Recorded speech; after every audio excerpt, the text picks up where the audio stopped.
Are you looking for peace of mind at your doorstep? Look no further. With the Blink Video Doorbell, your home's entrance is always within your control. Check out the link in the video description to learn more and get your Blink Video Doorbell on Amazon. Your home is in your hands.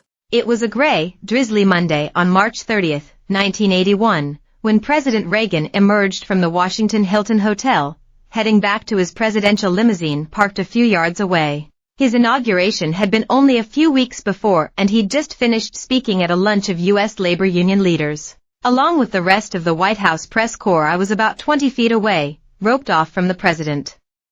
Suddenly, just as one of our number shouted a question for him, shots rang out. In a split second, a burly Secret Service agent brusquely bundled Reagan into the limo. Another pushed his colleague hard to ensure both he and the president were flat on the back seat. The limo was surrounded by agents, guns drawn. The would-be assassin wrestled to the ground by the public as well as law enforcement.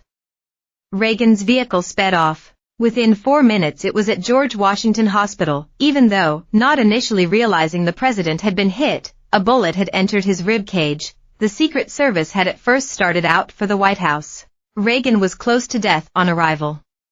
But he survived, thanks in no small part to the speedy response of the Secret Service, which thwarted the shooter. Now consider what happened when Donald Trump was shot on Saturday night. The initial response was by the book. Brave agents piled on him to protect him from further bullets. They kept him down until they were told the shooter had been killed. But they had no idea if other shooters were involved, and, as they escorted him off the podium, they left him badly exposed, partly because some of the agents were not tall enough to give him proper cover. If there had been a second shooter, they would have had a clear line of sight as Trump fist-pumped the air. There was even more chaos by the time they reached Trump's SUV. Far from the efficient, speedy exit all those years ago outside the Washington Hilton, it took too long to get him in the vehicle and even longer for it to depart. Agents were darting about, some running in circles, clearly not sure what to do. One, overweight and looking panicked, pointed her gun all over the place. Another had trouble holstering her pistol. A third found time to put on her sunglasses and straighten her jacket. Perhaps it was just a coincidence, but when Trump entered the Republican National Convention Hall in Milwaukee on Monday night, his security detail was made up almost exclusively of tall, chunky men. The Secret Service endlessly game plans and practices evacuations. Get him and go is the simple guidance. The Secret Service likes to regard itself as the global gold standard for the protection of public figures.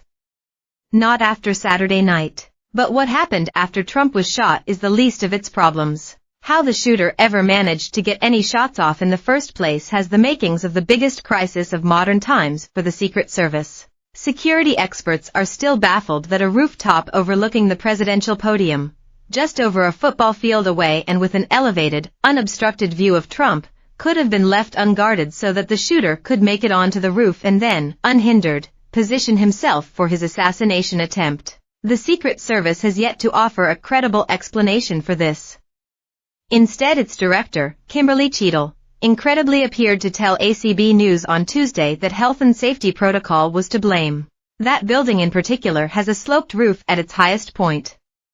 And so, there's a safety factor that would be considered there that we wouldn't want to put somebody up on a sloped roof, she said.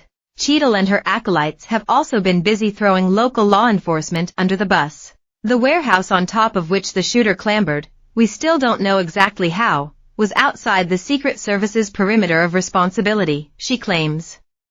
It was the job of local police to secure it, and it's true that local law enforcement has some questions to answer. It's been revealed that a local police counter-sniper team was stationed inside the warehouse. They were using it as a watch post to scan for threats. Pity nobody thought of having a look at the roof of the building they were occupying, since its location and view overlooking the rally made it the most obvious threat. Perhaps the Keystone Cops were on duty at the weekend. Local police also fail.